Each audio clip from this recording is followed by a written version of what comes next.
그래서 이제 안전을 이게 징벌적으로 관리하기보다는 안전에 대한 이 조치를 취하는 기업에게 인센티브를 줘야 된다 이렇게 주장을 하는데 저는 개인적으로는 좀 개소리에 가까운 주장이라고 생각해요. 말이 안 돼. 119의 충분한 상식이잖아. 원청에다 먼저 전화했어요. 강제징용 지용 재판 같은 경우는 이제 우리나라 정부가 그걸 오히려 더 일본 편을 들어가지고 이제 재판을 밀어주고 그런 사법농단을 한 이런 법치주의자로서 정말 참을 수 없는 그런 사건 아니겠습니까? 아무튼 이거 같은 경우에도 우리 여러분이 관심을 좀 가지고 좀 앞으로 좀 지켜봐줬으면 좋겠습니다. 이게 2015년에 그 위안부 합의를 해놔서 맞아. 이상하게 이게 2020년이 됐는데 지금 반성도 안 하고 말이죠. 뉴스에 스가를 보면 약간 안 됐다는 마음이 들더라고.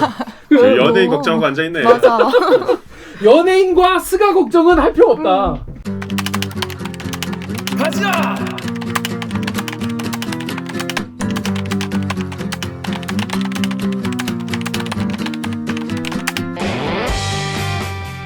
듣다 보면 빠개치고 보다 보면 목이 막히고 사이다 안주는 본격 고구마 섭취 방송. 댓글 읽어주는 기자들.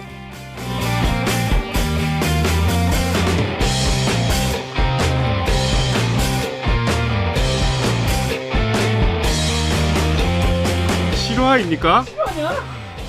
저비용 고퀄리티를 추구하는 사내수공업 방송입니다. KBS 기사의 누리꾼 여러분들이 댓글로 남겨주신 분노, 질책 그리고 응원 모두 다 드리겠습니다. 저는 반갑습니다. 댓글 읽어주는 기자를 진행하는 김기아 기자 녹음을 방송. 보시다가 들으시다가 이 방송 얘네 그래도 이 정도면 그래도 그나마 괜찮다 재밌다 들을만하다 싶으시면은 구독과 좋아요 버튼 한 번만 눌러주시면 감사하겠습니다. 자, 오늘 기자가 둘이 없어요. 너무하네요. 너무하네요. 어떻게 둘?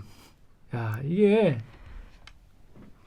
이 대들기 녹화를 개똥으로 하는 거지. 대기 녹화가 이제 뒷전인 거지. 뭐의 뒷전이냐?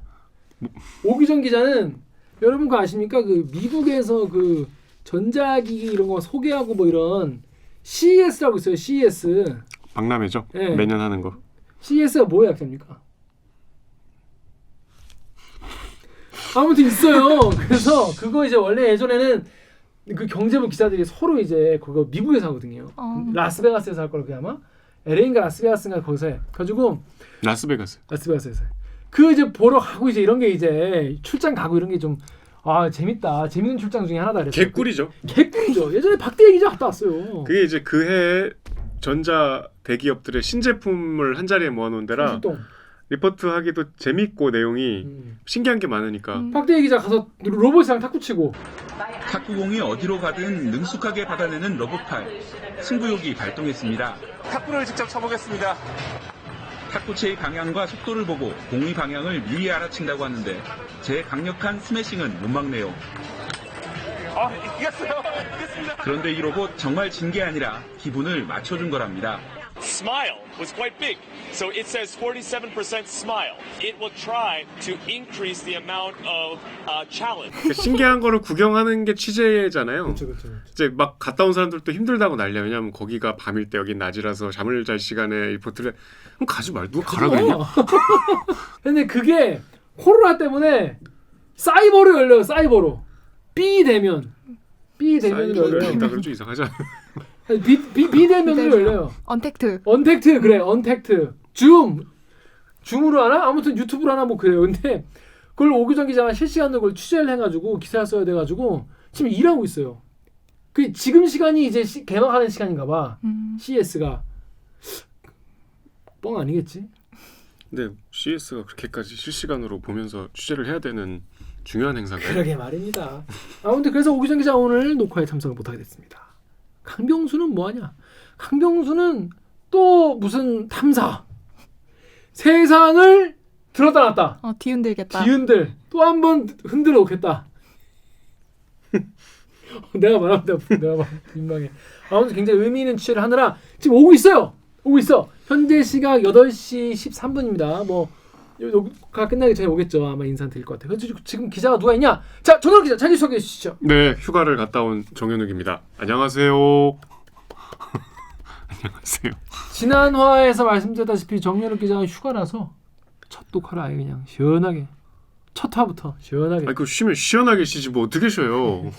따뜻하게 시원하게 빠지지 어떻게 빠져? 따뜻하게 쉬시고 그렇습니다. 자, 뭐 휴가 동안 뭐 잘 쉬었습니까? 뭐 했습니까? 그냥 뭐 어디 못 가잖아요. 그러니까 지루하더라고. 괜히 걔 녹화 나오지 그랬어. 그게 저번에 여름에 제가 한번 이틀인가 쉴 때 전화 연결했잖아요. 아니 쉬는 게 아니야. 좀 마음에 또 전화를 끊고 나서 계속 신경 쓰여. 아 다시 하라 그럴까? 말을 좀 내가 재밌게 못했었던 것 그치. 같은데. 강박이 또 있지. 왜냐하면 정윤욱 기자가 예전에 그 먹방 영상으로 그 구독자들의 이 기대치를 한껏 높여놨습니다. 맞아요.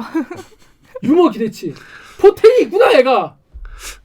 웃기려고 찍은 장면이 하나도 없는데. 그래서 더 웃겨. 아 근데 먹어봤어요? 불닭볶음면? 좀 엄청 자주 먹죠. 아, 자주 먹어? 네. 맛있더라고요. 그 엄청 맛있잖아요. 그리고 저는 한 달에 한 2-3번은 먹는 것 같아요. 아니 그게 그래도? 왜 그렇게 인기가 많은지 좀 이해가 안 갔거든. 그거 찍으려고 편의점에 사러 갔는데 그것만 몇 개 안 남았어. 그것만 쑥 비었어. 떨어졌나 했더니 한 2개인가 남아있더라고.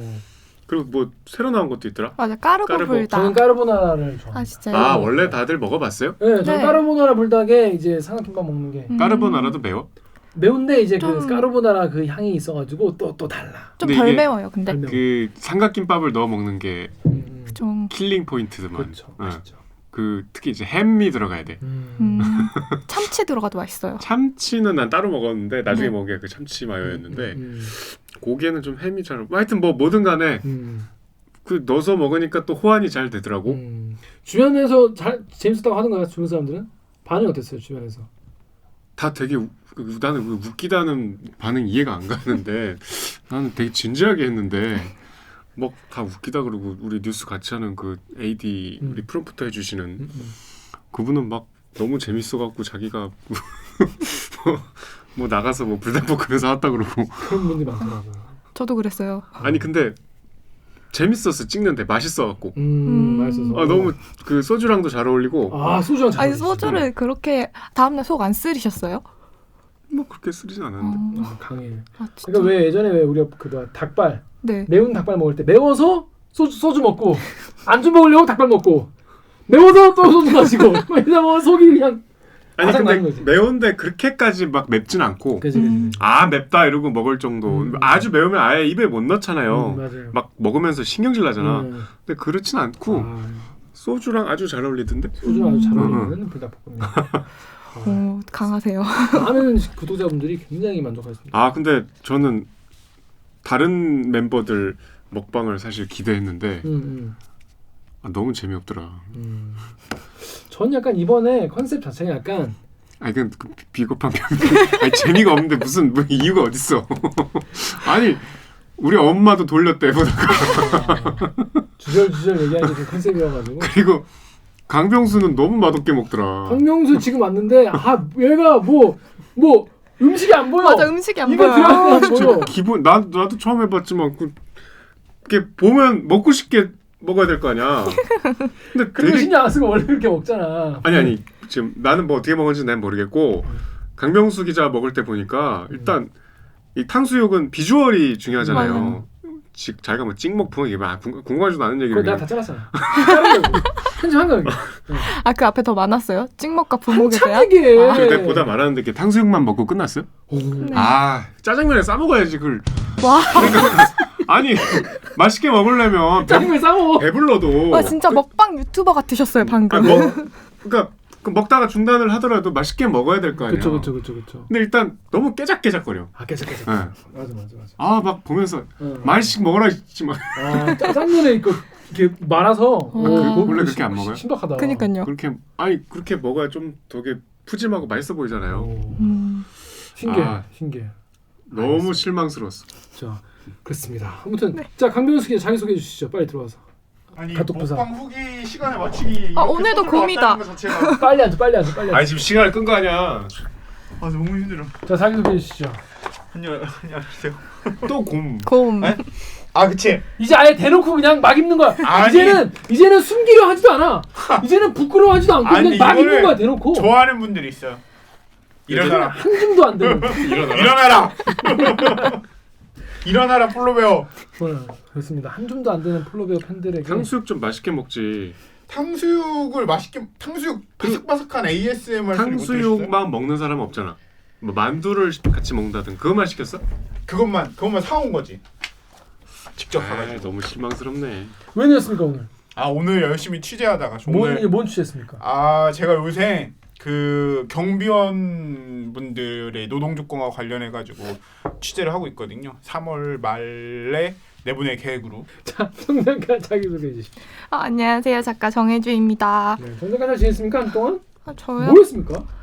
저요? 저번 주에 어제 사랑니 뺀 것밖에 없어요. 사랑니. 네, 사랑니 뽑으면 큰일이지. 큰일이죠. 큰 근황이죠. 네. 사랑니 뽑았어? 네, 뽑았어요. 근데 발음을 잘하네.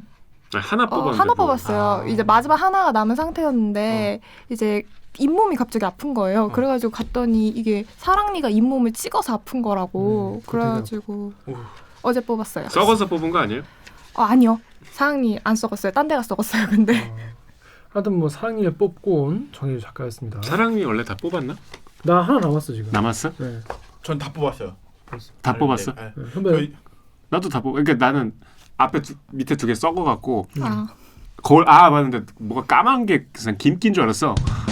까매질 정도면 엄청 썩은 거 아니에요? 내가 봐도 이거 썩었구나. 자기 발로 치과가기 쉽지 않잖아요. 이건 지체할 수 없다. 내 발로 가서 내 발로 치과하기 진짜 쉽지 않은데. 누가 가라고 하지 않았는데. 그러니까. 선생님 큰일 난 것 같습니다. 이게 제 눈에도 보입니다. 왜 이제서야 오셨습니까? 너무 늦었습니다. 그래서 나는 내 예상이 빗나가기를 바랬는데 김입니다. 뽑아야 된다고 그제 해서. 앞에 어금니까지 번지지 않은 상황이었고. 번지진 않았어. 그게 다행이에요. 네. 충치가 번져요? 네. 그래서 사랑니를 빨리 뽑으라 그러잖아요. 자, 그럼 저희는 로고 듣고 1부 무슨 뉴스 브리브리. 아직 자기소개 안 해요? 했잖아 지금. 네. 뭐 더 하시네. 김기화 기자는 뭐 근황 없어요? 저요? 전 뭐 없죠. 주말에 뭐 하셨어요? 주말에 게임했죠. 이번 주말에는 꽁다리를 빨리 올려갖고 회사에 안 나오대. 토요일 제가 요즘에 원래 꽁다리 때문에 주로 토요일이나 일요일에 와서 제가 주말 뉴스 올리고. 준비하고 있으면 회사에 와 있거든요. 근데 이번 주 안 왔더라고. 그런데 이번 토요일에는 일이 많아가지고 미리 그냥 금요일에 그냥 해놨어요. 가지고 뭐 안 왔습니다. 왜 좀 아쉬우셨나봐요. 심심하고. 좀 허전했어. 자, 그러면 저희는 로고 듣고 1부 뉴스 브리브리 브리핑으로 돌아오겠습니다. 로고 주세요. 나는 기레기가 싫어요. 지금 여러분은 본격 KBS 소통 방송 댓글 읽어주는 기자들을 듣고 계십니다. 예. 오늘도 대들기 보러 왔고 뭔가 이거 재밌게 읽으셔야죠. 그러니까 오늘도 살려줘요 선배. 대들기 보러 왔구나. 2021년에는 더 알찬 대들기 될 테니 구독 좋아요 버튼 한 번만 눌러주세요. 그러고 보니까 근황은 역시 우리 손상훈 기자 근황이 지난주에 핫했죠. 아니 꽁다리 영상이 3만 뷰가 넘었어. 그게 근황입니까 그게? 본편보다 훨씬 인기. 3년을 끌었는데 그 근황입니까? 그 근황은 아니죠. 정말 깜짝 놀랐어요. 진짜 아직까지도 약간의 배신감이 배신감에 치를 떨었다. 12월 31일에. 그렇죠. 그 만행에 대한 이제 규탄은 또 나중에 또 하는 거예요. 규탄은 어떻게 할까요? 규탄 나중에 결혼식 때 날 거꾸로 매달아서 발바닥 때릴까? 그 발바닥 이렇게 그래. 야, 니가 아니 붙잡고 어떡하자고? 왜 붙는데? 너 마누라고 붙어 왜 나랑? 신부에게 억지로 술을 먹입니다. 그것도 신랑 구두에 따라 독주인 소주를 마시게 합니다. 신부는 축복이 아니라 고문당하는 표정입니다. 차에 매달려가는 신랑, 몸이 묶여 있습니다. 시속 30km로 달리는 차 트렁크에 올라타기 위해 신랑은 안간 힘을 씁니다. 친구들 차량들이 중앙산까지 넘어 달립니다. 새 신랑 발바닥 때리고. 진짜 아저씨 같아. 콩고로 매달아서 발바닥 때리고. 원래 우리 때는 다 이렇게 했었어. 우리 때는 결혼을 안 했는데 이 사람. 내가 아는 분이 어르신이 결혼할 때는 막 어르신이 결혼할 때. 다이나믹 코리아입니다. 요즘에도 쏟아진 뉴스가 너무 많고 코로나에다가 요즘에 또 주식 이야기가 또 핫하죠. 게다가 눈이 미친 듯이 오고 눈이 오늘도 또 와요. 오늘도 또 그러니까, 지금도 오고 있어요. 그래서 오늘 대리기에 그 서브 과제, 서브 퀘스트 지하철 끊기 전에 빨리 지나가야 된다. 진짜. 개망한다. 네. 그만큼 눈도 많이 오고 또 우리 박대기 기자의 뒤를 잇는 콜드팍이 약간 화제가 됐어요. 콜드팍 전화 연결 안 하나요? 콜드팍 지금 바쁜데 볼 때. 근데 진짜 애가 얼어 죽겠다. 7시 뉴스에 중계차를 봤는데 약간 보니까 연예인병 걸렸어. 본인 노출 시간이 너무 길어. 그치, 이 정도였으면 VCR로 넘어가야 되는데 빅방길도 이렇게 보여주고 내가 눈살이 찌푸려지고 제 동기 박대희 기자가 10년째 연예인병 걸려 있거든요. 그렇죠. 이게 지금 이제 시작이 벌써부터. 그치. 이게 그런 얘기 있잖아요. 선배들이 야 시청자들이 네 얼굴 보려고 뉴스 보냐? 이런 얘기가 있어요. 네, 시청자들이 내 얼굴 보려고 보겠지. 그런 어떤 착각에서 벗어나야 되는데 그럼요. 근데 뭐 좀 즐겨도 돼요 한동안. 뭐. 찬이 잘생겼잖아. 근데 박대희 기자가 그 해서 화제가 된 날에 비하면 이건 너무 미비한 지금 반응이야. 박대희 기자는 그날 진짜 난리 났어요.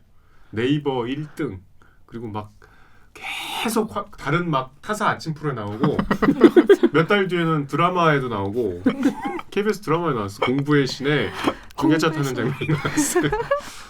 아무튼 그 뭐 눈도 너무 많이 오고 뭐 뉴스 너무 많습니다. 하지만 우리가 놓치면 안 되는 기사가 있겠죠. 그래서 그런 기사들을 소속 뽑아가지고 전해드리는 무친 뉴스를 파드리는 무친 뉴스 브리핑. 빠밤.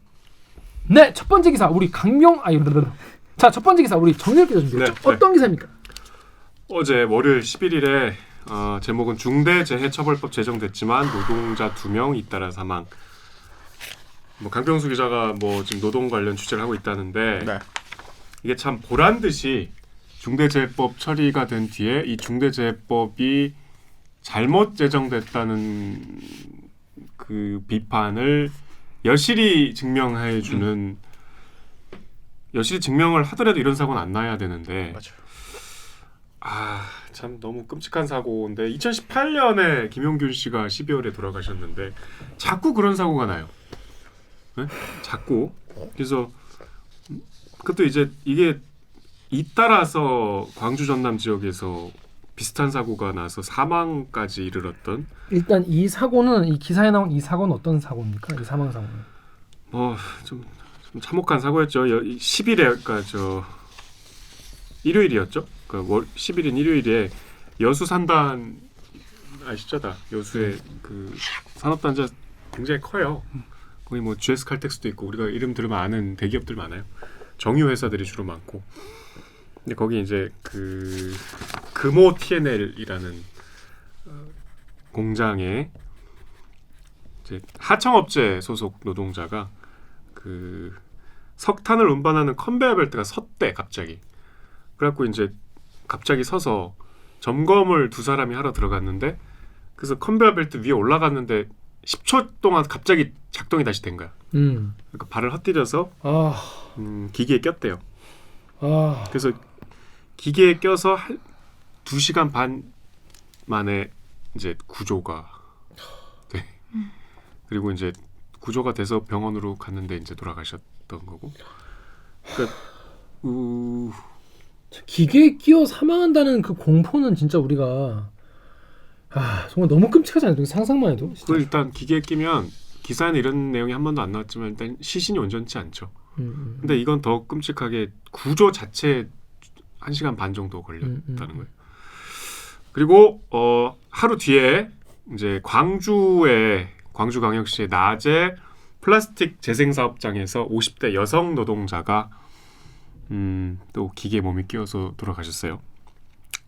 그래서 하여튼 이게 산재 사고가 났을 때 그 기업의 책임을 묻는 중대재해처벌법 제정 이후에 보란듯이 이런 사고가 또 났고 이 법은 제정은 됐지만 1년 뒤에부터 이제 공포된 지 1년 뒤에 효력이 발생하기 때문에 아직 적용이 안 돼요. 근데 적용이 된다 해도 50인 미만 사업장에는 유예 기간이 3년이 있기 때문에 3년. 적용이 된다 하더라도 이 두 건은 적용이 안 돼요. 이 법에 문제죠. 일단 중대재해기업처벌법 여러분도 뭐 들어는 보시고 또 관심 있으신 분도 많이 보셨겠지만 뭔가 이제 기사를 대충 훑어본 사람들은 뭔가 국회에서 이거를 처리를 하려고 하긴 하는데 잘 안 되는구나, 뭐가 좀 지지분이하구나. 근데 뭐 의외로 뭐 민주당도 뭐 잘 못하고 뭐 국민의힘은 원래 이쪽에 좀 반대하는 입장이고 뭐 잘 쉽지 않구나. 그 정도. 근데 김영균 씨 어머님은 농성을 하다가 김태년 대표한테 뭐라 했구나. 뭐 그 정도 흐름까지만 아마 알고 계신 분이 많으실 텐데 지금 어디까지 진행되는지 설명을 좀 해주세요. 법이 이제 국회에서 본회의 통과해서 법이 없던 법이 생겼어요. 생겼습니다. 예, 이게 자꾸 이제 우리가 산재 사망 사고가 너무 많이 일어나니까 OECD 국가 중에 뭐 1, 2를 다툰다고 하잖아요. 그래서 이제 이게 그 산재라는 거는 이제 사업장에서 작업 중에 사고로 돌아가시는 분들이 계속 나온다는 건데, 뭐 김영균 씨가 대표적이었죠.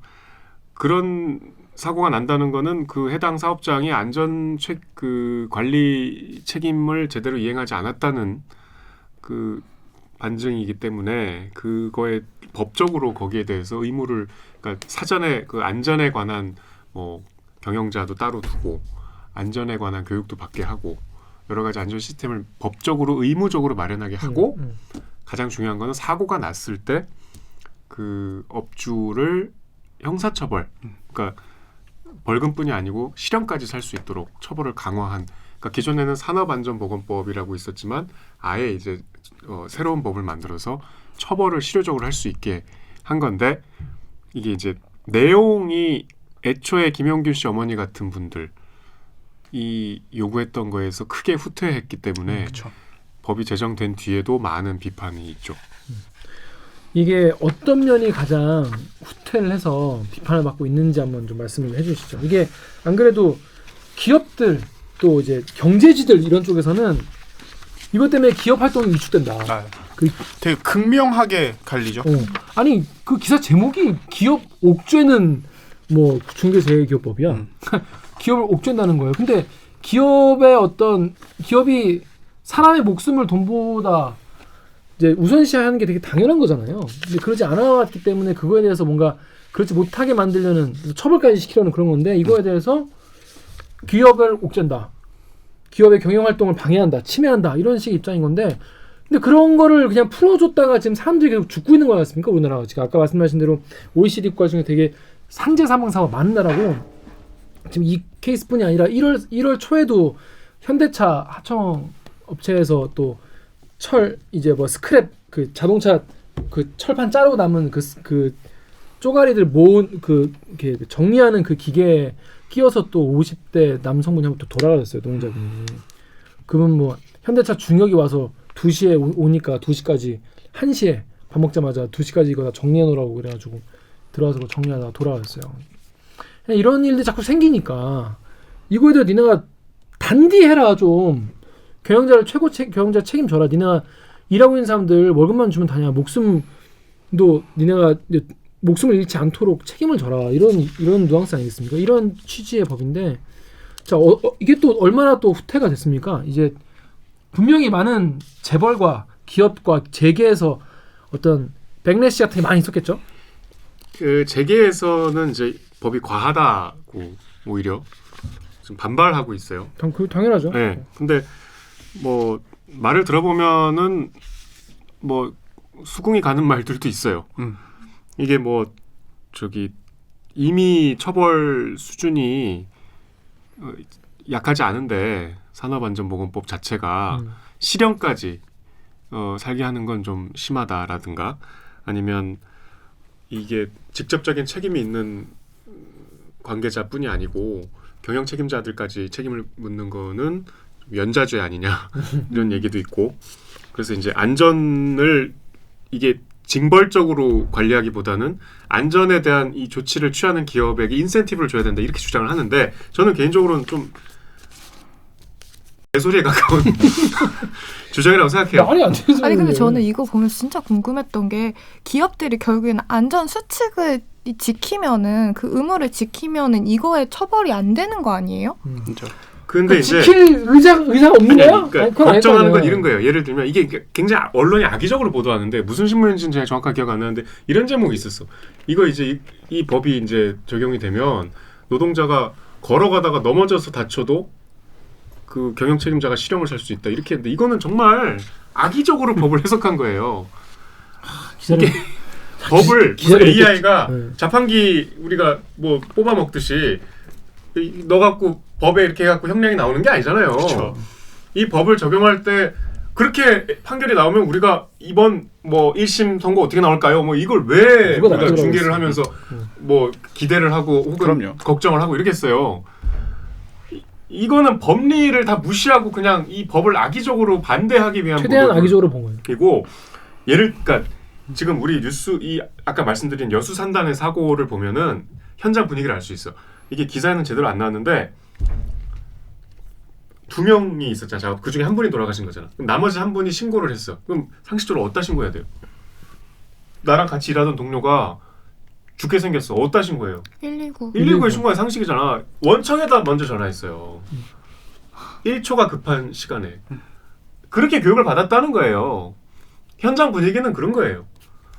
이런 상황에서 원청에 대한 너무 부담이 크다? 하청업체 직원들은 과연 동의할까요? 이런 원청을 이렇게까지 걱정을 할 이 측은지심에 10분의 1만 이 힘없는 하청업체 직원들 생각을 좀 해줬으면 좋겠고 일단 이 법의 문제는 아주 간단합니다. 5인 미만 사업장은 제외가 됐고 아까 말씀드린 대로 50인 미만은 3년의 유예 기간을 줬어요. 그러면 우리가 얼핏 생각하기에 5인 미만이면 뭐 조그만 병원이라든가 뭐 극히 일부겠지. 그렇게 생각하실 수 있는데 음식점 전체 사업장의 80%가 5인 미만이에요. 80%가. 대체로 우리가 알고 있는 게 5인 미만이에요. 그리고 5인 미만이 근로기준법 적용도 안 받잖아요. 그러니까 이게 얼마든지 법을 피해갈 수가 있는 그 쪼개기. 그러니까 법인을 예를 들면 뭐 KBS가 5인 미만 적용을 피해가려면 뭐 예를 들면 사회부랑 경제부를 따로 법인 등록을 하는 이런 식으로 업체들이 요 법 적용의 사각지대로 들어가기 위해서 꼼수를 쓴단 말이에요. 그러니까 그런 길을 열어놨어요. 자, 그래서 여기 좀 다음에 파란 스머프님이 야, 니네들하고 상관없는 법이라고 생각하는 것 같네. 5인 미만 사업장은 제외란다. 클리앙의 라떼는 마리아님이 그놈의 맨날 5인 미만 사업장 제외라서 지금도 5인 미만 사업장은 근로기준법 적용도 안 되고 휴가도 없고 수당도 없고 날 새서 부려먹어도 월급 코딱지만큼 주고 해고도 막 해도 되고 얼마 전까지 퇴직금 4대 보험도 없는 등 기본적인 노동권도 행사를 못하고 있는 겁니다. 라고 하셨어요.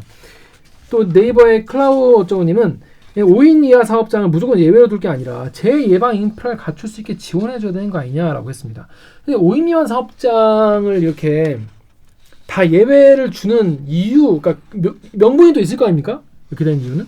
그러니까 이게 이 처벌뿐이 아니고 아까 말씀드린 대로 안전 보건을 위한 시스템을 갖춰야 돼요. 이 법에 따라서 의무적으로. 거기엔 당연히 비용이 들죠. 직원도 새로 채용해야 되고 교육 프로그램도 마련해야 되기 때문에 영세한 업체들은 그걸 여력이 없다는 거예요. 그게 논리예요. 그래서 오늘 얘기한 대로 뭐 지금 민주당이 뭐 지원까지 해주겠다고 하는 거는 그럴 만한 지금 재정적인 여력이 안 돼서 이렇게 안전 시스템을 구축할 수 없는 이제 기업에 대해서 정부가 도와주겠다는 건데 뭐 그거는 이제 기술적으로 도와줘야죠. 근데 우리가 좀 생각을 달리 해야 될 것 같아요. 순서를, 그러니까 우선순위를 좀 다시 생각해봐야 그리고 이렇게 위험한 일을 하청업체에 맡기는 게 지금 자꾸 그 재계에서 제일 지금 이 법을 반대하는 이유가 뭐 일본, 미국, 독일, 영국 이런 나라들이 소위 얘기하는 선진국에 비해서 처벌이 심하다는 거예요. 징역까지 주는 게. 세상에 위험의 외주화를 이렇게 주는 나라가 어디 있어요. 우리가 검찰개혁 얘기할 때 공수처 같은 수사기관이 어딨냐 이러는데 우리나라 검찰 같은 그 수사기관이 어디 있어요 또. 마찬가지로 지금 우리가 계속 산재가 나고 그 돌아가시는 분들이 대기업 직원인가요?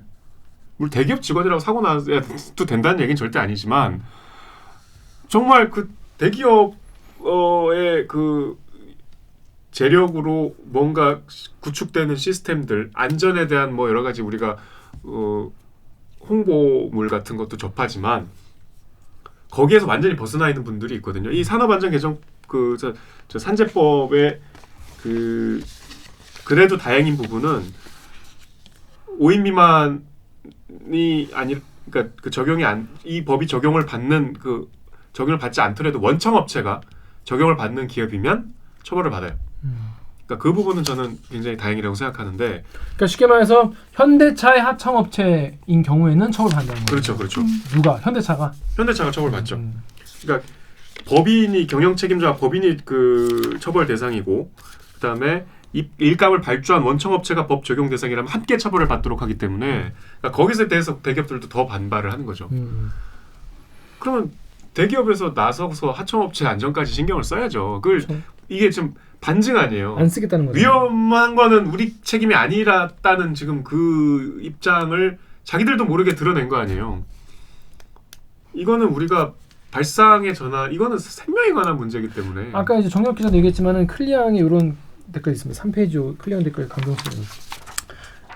클리앙의 투심님께서 오히려 사업장을 5인 미만으로 더 쪼개어 법으로 보호받지 못하는 사각지대가 늘고 위험의 외주화를 가속시킬 수 있겠어요. 또 네이버의 쿡 땡땡땡땡님께서는 앞으로는 마지막 하청업체는 전부 5인 이하 사업자로 바뀌겠구나. 그들이 전부 위험한 일에 투입되겠지. 이 사업장 쪼개기는 너무 많이 있는. 그러니까 지금도 있잖아요. 늘 있는 거예요. 근로기준법 적용 안 받고 또 제일 최근에는 우리 주 52시간 그 피하려고 많이들 그렇게 했죠. 지금도 그렇게 돌아가는 공장도 많고, 과연 그분들의 이런 건 어떻게 그러면 국가가 이분들의 안전을 어떻게 또 보장할 건지 이거는 그러니까 당연히 그러니까 이게 아까 얘기한 거에서 입법의 과정에 제일 첫 번째는 법의 취지가 뭔지에 대해서 국회에서는 사실 국회의원분들이 뭐 이렇게 손으로 노동하고 그런 거 아니잖아요. 아니지. 자료 받아서 이게 왜 법으로 돼야 되는지 그거를 토론하라고 그 많은 세금을 들여가지고 국회에서 싸우시라고 그렇게 세금 대주고 있는 건데 법에 뭐 아까 연옥 선배 말한 것처럼 법의 취지가 뭔지 지금 이게 누구를 뭐 예를 들면 처벌하자고 이 법을 정말 이 새끼 혼나야 돼 뭐 엄청 혼내겠어라고 법을 만든 게 기업 옥죄하겠어 네, 이렇게 만든 게 지금 아니고. 들으시면 아니라는 거 정도는 누구나 다 일반 시민이라면 알 수 있는 정도거든요. 근데 뭐 그거에 대해서 논의 나온 게 없고 결과물이 참 이거라는 게 듣다 보니까 더 황당한 것 같아요. 그러니까 저는 처음에는 그러니까 기본적으로 입법의 문제는 그러니까 김기하 기자도 비슷한 얘기했었는데 우리가 이제 어떤 법으로 만드는 과정에서 다양한 이익단체의 목소리가 뭐 공존하기 때문에 둘 다 국민이잖아요. 그럼요. 재계도 국민이고 노동계도 국민이잖아요. 그렇죠. 그러니까 이게 약간 취지에서 후퇴하더라도 이게 그 법이 없는 것보다 있는 게 낫다면 양보를 해서 그 법을 제정을 하고 그걸 보완해 나가는 편이 낫다고 생각을 해왔어요. 지금도 뭐 대체로 그런 생각을 갖고 있지만 이 법은 지금 우리의 사회적 맥락이 있잖아요. 그렇죠. 2018년 김용균 씨 사망 이후로 불거졌던 구의역 김군 사망 같은 이게 너무 위험한 일들을 힘없는 약자들한테 전가하고 책임은 지지 않는 이 구조에 대한 문제의식이 사회적인 광범위한 그 반성까지 이어졌잖아요. 그래서 지금 이제 국회로 공이 넘어가서 법이 만들어졌는데 그 2년 넘는 그 우리 사회적인 비용을 거쳐서 정말 소중한 목숨들을 희생해가면서 온 기회를 너무 좀 취지를 퇴색시킨 것 같아서 이게 5인 미만을 빼면 아까 말씀드린 80%예요.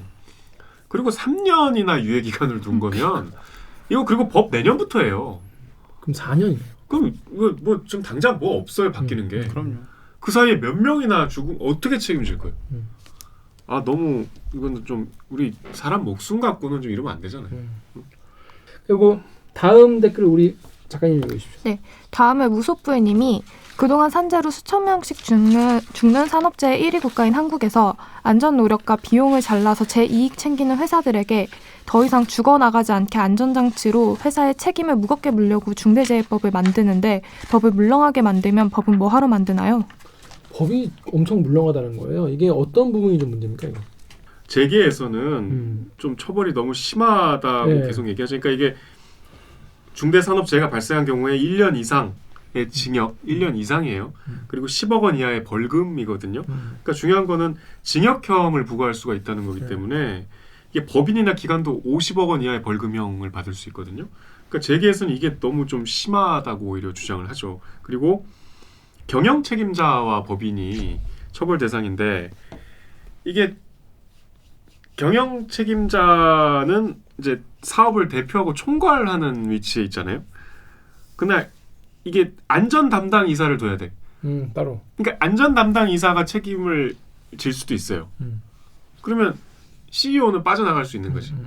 그러니까 빠져나갈 구멍을 뭐 만들어준 셈인 거죠. 그러니까 그 아까 뭐 하한선 이것보다도 그러니까 처벌의 기준은 이게 서로 입장에 따라서 그 판단은 당연히 다른데 거꾸로 왜 둘 다 그러면 불만인 거예요? 이거 처벌 수위에 대해서. 그러니까 노동계에서는 당연히 그 처벌 수위가 낮다는 거고 재계에서는 실형 그러니까 이게 산업재해라는 거는 쉽게 얘기하면 그 인식이 이게 우리가 그러면 그 시스템을 구축해 놓으면 사고가 안 나냐 그런 인식이에요. 여기서 보이는 전제로 깐 그 사람들의 논리가. 그러니까 내가 그 우연히 일어난 사고까지 실형을 살아야 되냐. 그 실형의 문제에 있어서 대단히 민감하게 반응하는 것 같아. 그 반대편에서는 당연히 그게 더 올라가야 된다는 얘기고. 그러니까 그렇게 놓고 봤을 때 오히려 그 법을 악용할 수 있는 소지가 어느 쪽에 더 있냐라고 봤을 때 사실 뭐 그 노동자 입장에서 이 법을 악용할 소지가 어디 있겠어요. 그 노동자 사고를 당하는 쪽인데. 그렇죠. 그러니까 저는 이 주장은 좀 아까 말씀드린 대로 생명 경시 풍조의 연장선상인 것 같아요. 근데 백보양보해서 사실 경영 책임자가 이거에 대해서 그러니까 내가 바로 관리하는 것도 아니고 내가 바로 컨트롤할 수 있는 게 아니고 나도 누군가를 이제 시켜가지고 해야 되는 거잖아요. 안전관리 이사건 책임이건. 근데 얘가 뭘 잘 못해가지고 밑에 애가 사고가 났는데 내가 실형을 산다. 억울하긴 하겠죠. 이 마음도 무슨 말인지 알겠어요. 그러니까 그만큼 안전관리 책임을 철저하게 이행을 하면 그럼요. 이게 기계적으로 법을 적용하지 않잖아요. 내가 진짜 무슨 노동자가 뭐 딴짓하다가 발을 헛디뎌서 다쳤는데 그거를 CEO가 실형을 살겠습니까? 지금 약간 저 공포를 일종의 프레임으로 잡고 저게 사실 그냥 그 문자만 해석하면 또 틀린 말은 아니잖아요. 저렇게 뭐 잘못하면은 원청 책임자 아까 선배 말한 것처럼 내가 직접 관리하지도 않았는데 그로 인해서 내가 실형을 해? 그렇게 딱 얘기를 하면은 그렇네. 그건 말이 안 되지라고 충분히 감정적으로 이해가 되지. 딱 생각할 수 있어요. 내 일이라고 생각만 해도. 근데 말한 것처럼 법이란 거를 우리 사회가 그렇게 한 적이 한 번도 없잖아요. 그러니까 그 예를 들어서 지난 이제 현대차 하청업체 같은 경우에 제가 아까 말씀드렸던 사례 같은 경우에 이런 거였어요. 그 스크랩을 청소하는 그 기계가 막 그거를 막 짜부시켜서 네모로 만들어. 그 쇠에서 나온 그 쇠 조각을 막 눌러가지고 네모나게 엄청 프레스로 정육면체로 만드는 그런 기계인데 거기에 스크랩을 청소를 빨리 하라고 한 거예요. 근데 그 청소를 하려면은 원래 들어가야 되는 문을 통해서 들어가야 돼. 이 문을 통해 들어가면은 자동으로 기계가 꺼져. 그래서 안전해. 근데 이 노동자분이 이 문을 안 들어가고 옆으로 들어간 거야. 들어가서 이게 기계가 돌아가고 있는데 이걸 치우다가 변을 당하신 거예요. 그래서 현대차 입장은 노동자가 이걸 안 멈추고 들어가서 이거를 한 거다. 하다가 사고 난 거다. 뭐 그게 어떻게 우리 과실이냐라고 하니까 동료 얘기는 이거예요. 그래, 현대사 말도 맞다. 얘가 여기로 안 들어간 건 맞는데 이 기계를 세울지 말지 이거를 세움으로 인해서 오는 어떤 생산의 마이너스나 이런 책임은 다 청해진다는 거예요. 이걸 원청한테 물어보고 세워야 되는데 우리 이거 어떻게 물어보고 이거 세우냐. 지금 2시에 온다는데 지금 1시인데 그런 구조적인 문제가 있다는 거예요. 근데 이거 진짜 공감을 하는 게 댓글 중에서도 그게 엄청 많은 거예요. 이거는 뭐 기업 책임도 있지만 뭐 안전수칙을 안 지키는 노동자들 책임도 있지 않냐. 노동자들한테 뭐 비용도 노동자들도 똑같이 뭐 처벌을 해라. 이런 식의 댓글이 진짜 많은 거예요. 그걸 보고서 드는 생각이 그러니까 당연히 이런 구조적인 문제가 있으니까 기업 측에서는 이런 식으로 계속 빠져나갔던 거잖아요. 근데 그런 거를 인식을 못하고 그냥 단순히 이렇게 표면적으로 보이는 것만으로도 이게 노동자 잘못이니까 노동자도 똑같이 뭐 처벌을 해라고 하는 논리가 너무 이해가 안 가더라고요. 저는. 이게 무슨 신호위반이나 차선 변경 문제가 아니라 사람이 죽는 얘기잖아요. 그러면 어느 누가 내가 조금 편하자고 내 목숨을 내놔. 그렇게 생각하시면 안 되고 그다음에 이 기사들에 나온 재계 입장들 중에 제일 사실 황당한 거는 아까 말씀드린 대로 이 중대재해법에 따르면 원청 하청 다 책임을 져야 돼요. 근데 하청 업체는 5인 미만일 수 있잖아. 그럼 법 적용을 안 받잖아. 그럼 원청만 책임을 지잖아. 그러면 재계 입장에서 이 입장문에 나와요. 법망을 하청업체는 작다는 이유로 빠져나가고 우리만 처벌받는 게 말이 되냐. 도대체 이게 상식적으로 이런 말 어떻게 공개적으로 합니까? 그럼 위험한 일을 하청업 주지 말든가. 이런 식이에요. 재계의 반발 논리라는 게 말은 그럴듯해요. 그렇죠. 그냥 그 문구만 봤을 때는. 근데 뜯어보면 그러니까 아주 차가운 그 사람이 죽었는데도 계속 돌아가는 기계처럼 마치 이게 감정이 없는 로봇처럼 똑같은 말만 반복하고 한 걸음도 안 움직이려고 그래. 이게 참 이런 기업, 이 우리나라의 경제 규모에 비춰서 산재 사고로 목소리 낸다는 게 말이 돼요? 그것도 OECD에서 그렇게 높은 순위로 한다는 건 정말. 그러니까 이걸 뭐 감정법, 뭐 때법 이렇게 좀 비하하는 분들도 좀 있는데 이거는 그렇게 비하할 만한 사안이 아니고요. 정말 엄청난 희생을 바탕으로 해서 이 정도 논의까지 온 거거든요. 그거 진짜 수차례 말했고 진짜. 정말 그렇게 욕하시기에 앞서 그 과정을 한번 잘 찾아보시고 욕을 하셨으면 좋겠어요. 그럼 그때도 과연 욕을 할 수 있을까라는 생각이 들긴 합니다. 자, 앞으로 3년 유예라고 하잖아요. 3년 동안 안전사고로 산업재해로 돌아가시거나 다치시거나 이런 분들 만약에 계시다면 누가 물론 본인 인생이니까 본인이 책임을 지겠죠. 하지만 그게 만약에 지금 법이 이렇게 3년 유예를 안 둔다거나 5인 미만 사업장도 다 포용을 했다거나 그랬다면은 안 생겼을 수도 있는 한 사람의 한 인간의 장애나 사망 같은 게 있을 수밖에 없다. 그들의 그 운명, 그들의 삶에 정치인들은 그럼 뭐라고 국회의원들은 뭐라고 대답할 수 있을지 모르겠네요. 이런 기회가 왔는데도 이거를 이렇게 루즈하게 미루고 해가지고 이렇게 고쳐가지고 그래 글쎄요.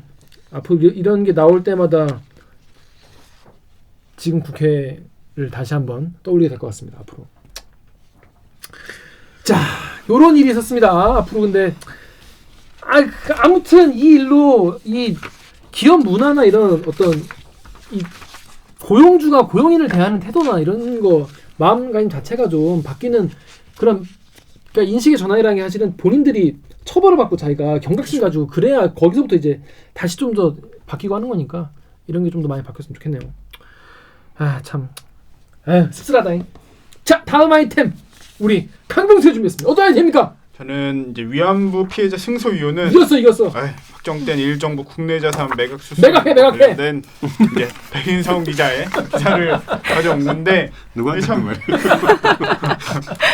역사적인 판결이어가지고 그 이면 그다음에 의미 이런 거 한번 조금 생각해 보면 좋을 것 같아가지고 가져와봤습니다. 자, 이거 뭡니까 이게 무슨 소송입니까? 예. 내용을 좀 간략하게 전해드리면은 이 법원 우리 법원이 그 위안부 피해자들 고 배춘희 할머니 등 위안부 피해자 12명이 일본 정부를 상대로 제기한 이 손해배상 청구 소송에서 우리 이 위안부 피해자분들의 손을 들어줬어요. 그래서 일본이 각 피해자들에게 각각 1억 원씩의 위자료를 지급해야 한다 이렇게 판결을 내린 겁니다.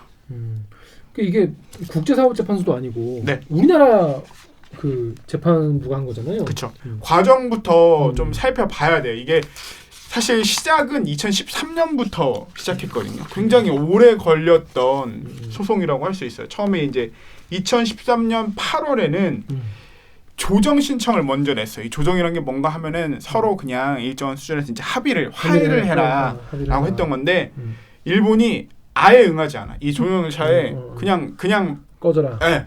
좀 쌍스러운 말 쌩깐 거예요. 그러니까 이게 2015년 12월에 사건이 이제 정식 재판으로 넘어가기 시작해서 거기서도 또 이제 5년 만에 사건이 내린 이제 이 판결이 나온 거거든요. 왜 그러냐 하면은 일본은 이에 대해서 이 재판이 진행되는 와중에 계속 일관된 입장. 한국 법원에서 이 위안부 사건과 관련된 재판을 하는 거는 우리의 이 자국의 안보와 주권을 침입하는 거다. 이거는 판결의 대상이 될 수 없다라고 계속 일관되게 주장해서 아예 이 소송에 참여하지 않아요. 이건 당연히 각하돼야 된다. 소의 대상이 아니기 때문에. 근데 우리 법원이 봤을 때 이게 아니거든. 그래서 결국에는 왜 일전에 백인성 선배 나왔을 때 공시송달이란 거 설명해줬잖아요. 야 분명히 우린 얘기했다잉. 야 우리 분명히 얘기. 그쵸. 얘기했다잉. 여기 썼다. 진짜 봤지 너 그. 그래서 안 보면 너만 손이다잉. 이거 아닙니까? 해서 지난해 4월에 첫 변론 기일이 열리고 이번에 이제 판결이 내린 거거든요. 그러니까 이 기나긴 기간이 있었잖아요.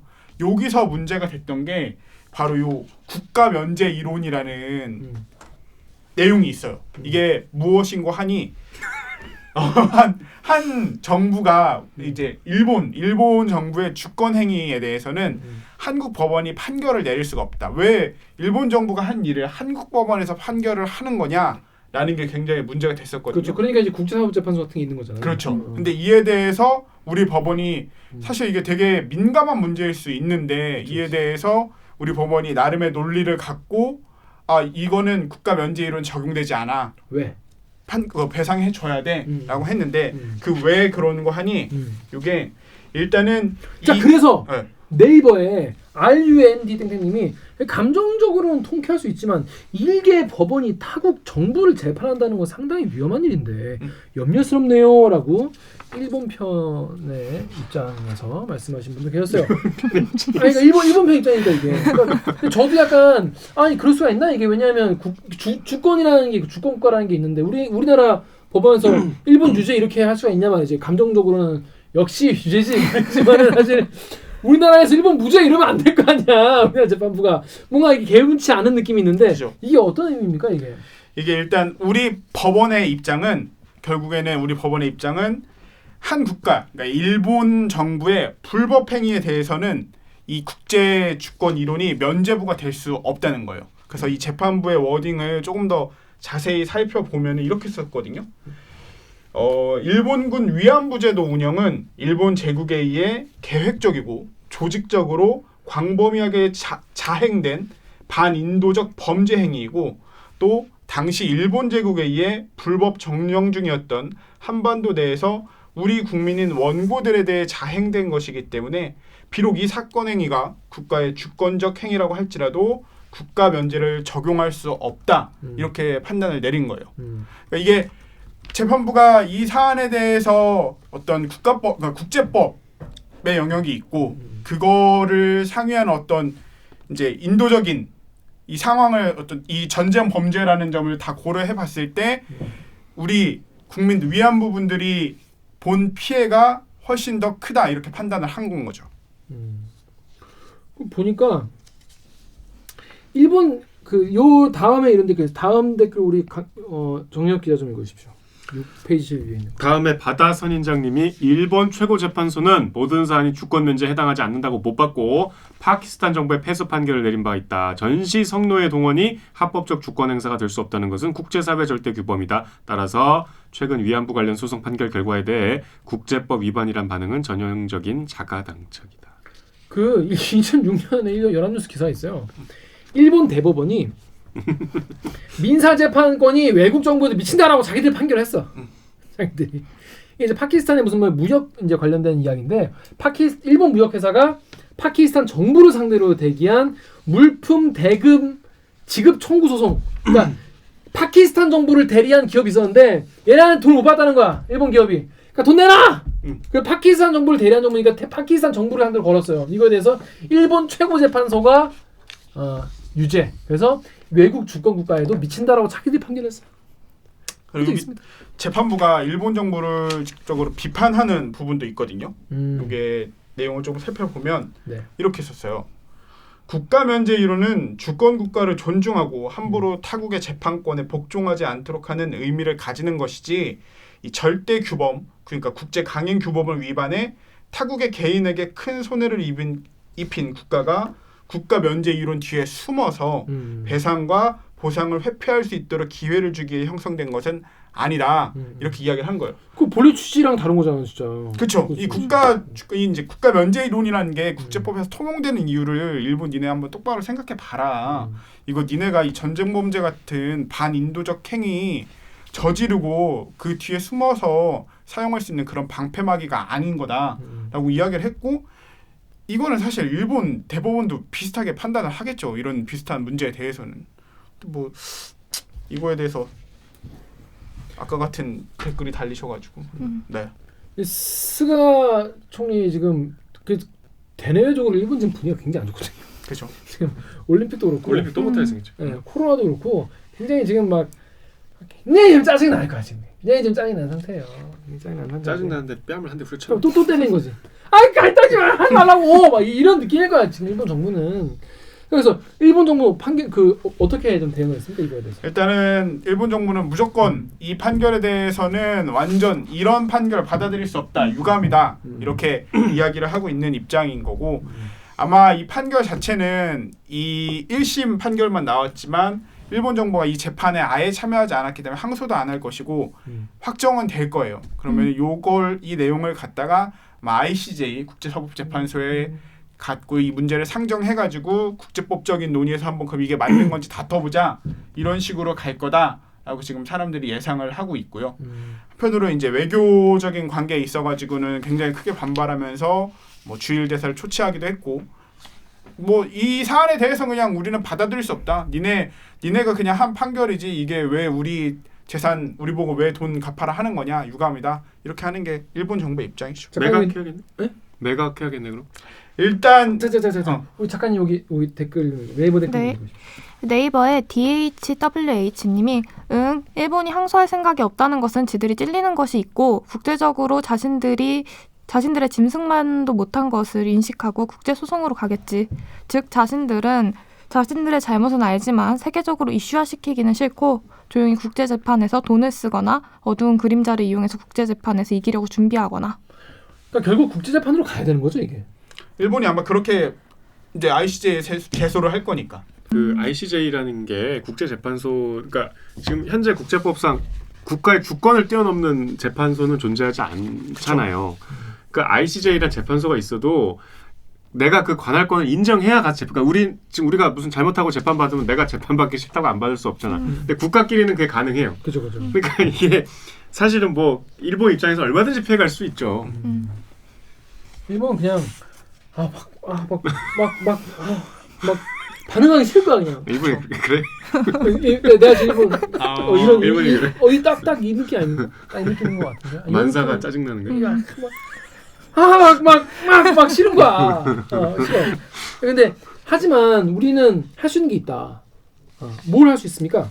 일단은 제일 먼저 생각해 볼 수 있는 거는 이제 강제 집행, 그러니까 일본 정부의 국내 재산들에 대해서 이거를 확인한 다음에 이에 대한 이제 강제 집행을 들어갈 수 있는 방법들이 있는데 이게 사실 쉽진 않아요. 지금 만약에 이 판결이 아직 확정되진 않은 상태니까 확정이 된다면 어떻게 될 거냐에 대한 이야기가 나오고 있어서 그럼 강제 집행이 뭐 가장 유력한 방안이 아니겠냐라는 얘기가 일각에서 흘러나오고 있는데 이게 쉽지 않은 게 이 외교 관계에 대해서 비엔나 협약이라는 게 있어가지고 공간 지역과 동지역 내에 있는 비품류, 그러니까 기타 재산, 뭐 공간의 수송 수단 이런 거는 강제 집행 대상에서 면제가 되는 거거든요. 그러니까 우리나라에 있는 일본 대사관 건물, 뭐 거기에 속해 있는 각종 부속품 이런 거에 대해서는 손을 댈 수가 없어요. 그래서 그럼 과연 우리나라의 일본 정부의 재산이라고 할 수 있는 게 뭐가 있을지 이런 거를 찾아본다고 이야기를 하는데 이거를 직접적으로 시행하는 절차 역시도 굉장히 복잡하고 시간이 오래 걸릴 거라고 하더라고요. 아니 론스타는 우리 뭐 대사관 같은 거 뭐 압류한다며 우리가 돈 안 갚으면. 그럼 론스타는 아무튼 방법은 찾아봐야겠죠. 그렇죠. 아무튼 근데 우리 국내에 있는 일본 정부 자산 같은 거를 강제 집행하거나 이제 그런 쪽으로 가면 된다. 이거에 대해서 일본이 근데 순순히 안 나오겠죠. 뭐 자기들이 뭐 구린 과거인데가 나오겠어?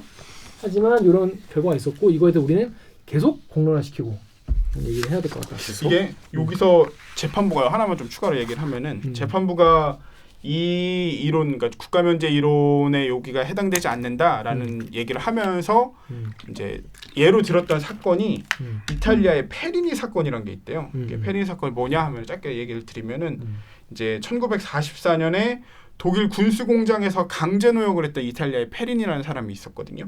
근데 이태리 사람? 이태리 사람. 이 사람이 이탈리아 법원에 이제 손해배상 청구 소송을 한 거예요. 독일 정부에 대해서.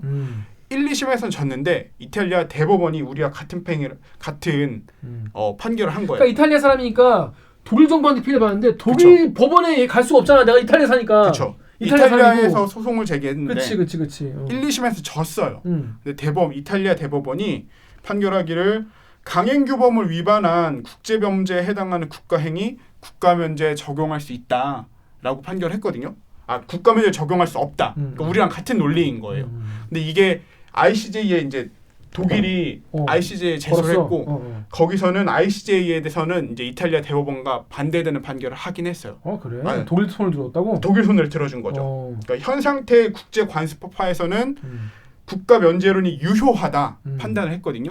근데 이 판단을 보고 이탈리아 헌법재판소가 2012년에 ICJ가 독일 정부 손을 들어준 건데 보고 2014년에 이탈리아 헌법재판소가 ICJ 꺼져 하면서 다시 페린 씨의 손을 들어줬거든요. 거기서 내놓은 말이 국가 면제는 인간의 존엄과 가치 또 사법의 접근권을 근간으로 하는 이탈리아의 헌법 질서의 기본적 가치를 침해한다.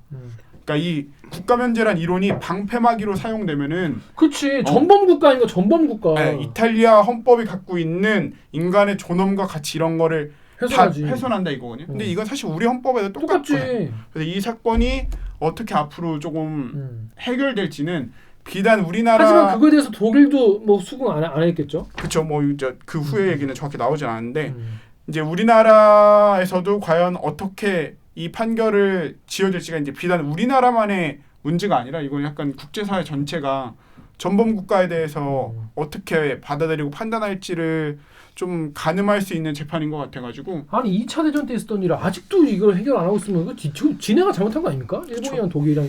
아니 그리고 이태리는 자기들 같이 무슨 아무튼 이게 우리는 당했잖아. 이태리랑 달리 우리는 이태리보다 더 억울한. 이건 그리고 지금 생존하고 계시고 지금 게다가 그냥 뭐 징용도 아니고 좀 위안부로 끌려간 이런 사안이기 때문에 이거 2차 대전 때 하던 거로 언제 해결하고 갈 거예요. 일본은 진짜 이거 빨리빨리 해결을 해야겠지만 아마 스가가 이거 대리기 안 보지 않겠습니까? 그러니까 아무튼 이 주변 이 분들도 한국 여론이 좀 더 이게 이거에 대한 관심을 좀 가지고 좀 뒷받침해야 앞으로 우리 여러 가지 지금 강제징용 재판도 그렇고 뭐 강제징용 재판 같은 경우 이제 우리나라 정부가 그거를 오히려 더 일본 편을 들어가지고 이제 재판을 밀어주고 그런 사법농단을 한 이런 법치주의자로서 정말 참을 수 없는 그런 사건 아니겠습니까? 아무튼 이거 같은 경우에도 우리 여러분이 관심을 좀 가지고 좀 앞으로 좀 지켜봐줬으면 좋겠습니다. 이게 2015년에 그 위안부 합의를 해놔서 맞아. 이상하게 이게 두고두고 지금 그때 다시는 불가역적으로 맞나? 그쵸. 불가역적으로 문제하지 않는다고 윤병세 맞나? 맞아요. 윤병세 그리고 박근혜 대통령 이렇게 해놔가지고 저 그때 그렇게 해놔 지금 막 얘기하고 일본이 너 왜 그때는 그렇게 해놓고 왜 물림하냐고. 이씨 진짜 개짜증나. 아무튼 이게 저는 그렇게 생각합니다. 이런 사안 같은 경우에는 일본은 이 불구 대천지 원수예요, 진짜. 이건 용납할 수가 없는 거예요, 이런 거는. 이게 계속 지금 2020년이 됐는데 지금 반성도 안 하고 말이죠. 지금 스가 총리 지금 돼가지고 지금 계속 스가 왜냐면 내가 뉴스에 스가를 보면 약간 안 됐다는 마음이 들더라고. 그랬던 나 자신을 반성한다, 진짜. 반성해. 보면 되게 안쓰러워. 보면은 얼마나 힘들까. 연예인 걱정하고 앉아 있네. 맞아. 연예인과 스가 걱정은 할 필요 없다. 여러분들 연예인과 스가 걱정하지 마십시오. 근데 사진 보면 되게 막 인터뷰 보면 되게 불쌍하게 막 일부러 그러는 거겠죠. 약간 되게 이래가지고 김기현한테 불쌍해 보이려고. 동정 여론. 좋겠습니다. 뭐 이러면서 되게 그래. 그 동정심을 가졌던 나 자신을 좀 다시 되돌아보게 되네요. 아무튼 여러분 좀 이 재판이 어떻게 진행되는지를 한번 좀 우리나라 법원도 좀 결기 있게 나가야 돼 이런 거는. 참 너무 슬픈 것 같기도 하고 왜냐면 이거는 정말 국제법 그러니까 그냥 학문의 입장에서도 이게 과연 어떤 판결을 내릴지가 정말 너무나 잘 지켜봐야 될 사안인데 이게 우리 일이라는 게 참 너무 슬프기도 하고. 그렇습니다. 우리 마지막 네이버 댓글 우리 강병수 기자 읽어주시죠. 감사합니다. 네이버의 HGA0땡땡땡땡님께서 돈이 뭐가 중하겠나. 법적으로 일본 정부의 죄를 벌하고 그 피해자들이 법적 보상을 받는 게 중요한 거다. 이제 한국 법원이 자국민을 위한 정당한 판결을 내렸다. 역사적으로 정신대를 부정하고 돈으로 무마하려 했던 일본의 꼼수에 쐐기를 박았다. 일본은 정신대 할머니들에게 사죄하라. 자, 제대로 사죄만 하면 솔직히 돈 1억 솔직히 일본 돈도 아니잖아요. 그거 솔직히 지금 일본은 사과할 마음이 없는 거야 기본적으로. 아무튼 그렇습니다. 이런 일이 있었습니다. 모르는 분들 아시겠죠? 자, 그럼 저는 1부 여기서 마무리하고요. 2부는 또 우리가 그동안 약간 우리가 스가같이 좀 그동안 우리가 잊고 살았던 관심을 안 가졌던 다른 분의 이야기에 대해서 살펴보도록 하겠습니다. 자, 그러면 2부 시작하겠습니다. 로고 주세요.